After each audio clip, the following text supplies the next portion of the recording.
Modern media is fixated on themes of the past, from the pop culture of the 80s with Stranger Things to the countless reboots of old franchises. A fascination with nostalgia fixates our culture.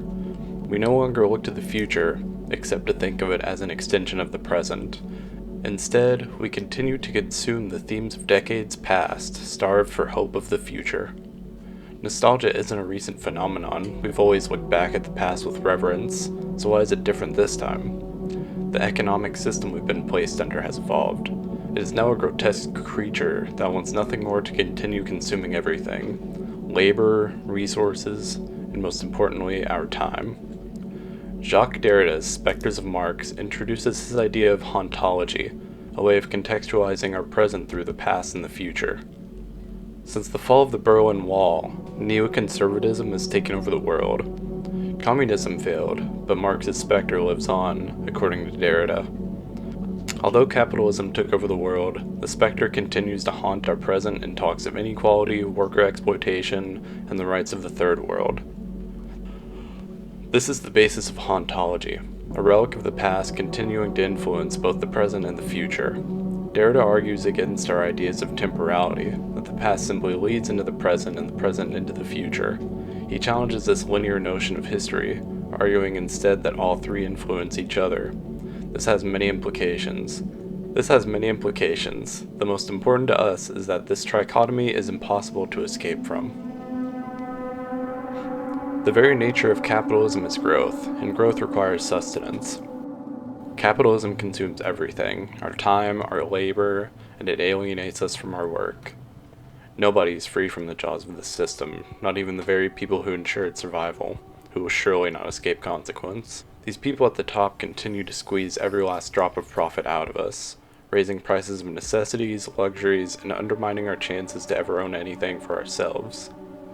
The only future that is now visible to us is one of the continuation of the same system. Past generations had the ability to be hopeful about the horizon. With technological advancements, an economic system that benefited them, a proliferation of art, they saw nothing but happiness for years to come. Capitalism hadn't grown enough then. There was no globalism. We were still an industrialist nation. We hadn't reached the peaks of inequality that our current day holds. In our modern capitalist system, the average person is barely keeping their head above water.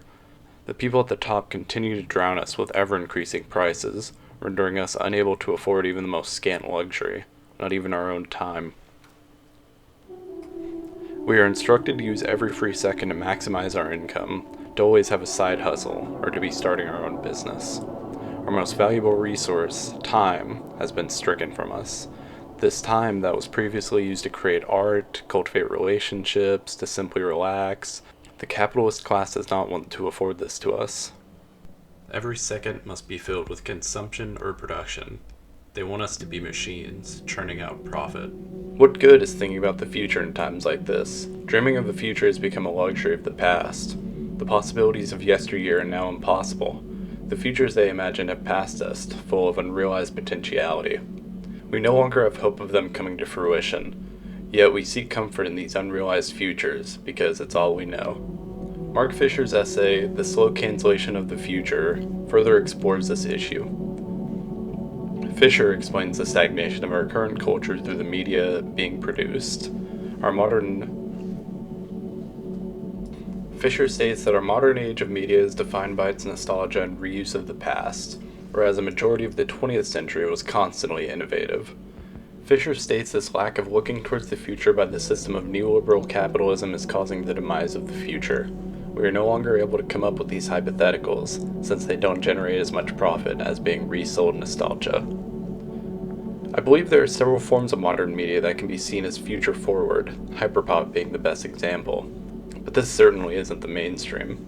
The most popular media are sequels, reboots, and interpolations from the 20th century and nothing more.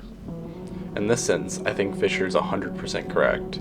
The lack of paradigm-shifting art is astonishing. It seems as if anything coming out in 2024 could have come out 30 years prior and nobody would notice the difference. Nostalgia has taken a hold of us with such power in a way that wasn't previously possible. The future has been stripped from us, so all we can do is fall onto the past. Bygone visions of these speculative futures are the only thing left. We can dream of brutalist architecture, walkable cities, technological innovation, anti-colonialism, utopianism, public services, the decline of neoliberalism. But that's all we can do for now. Dream. The radical act of hoping for a better future is how we can change it. One day we may hope to take off these shackles, and the only way to do so is to continue trying.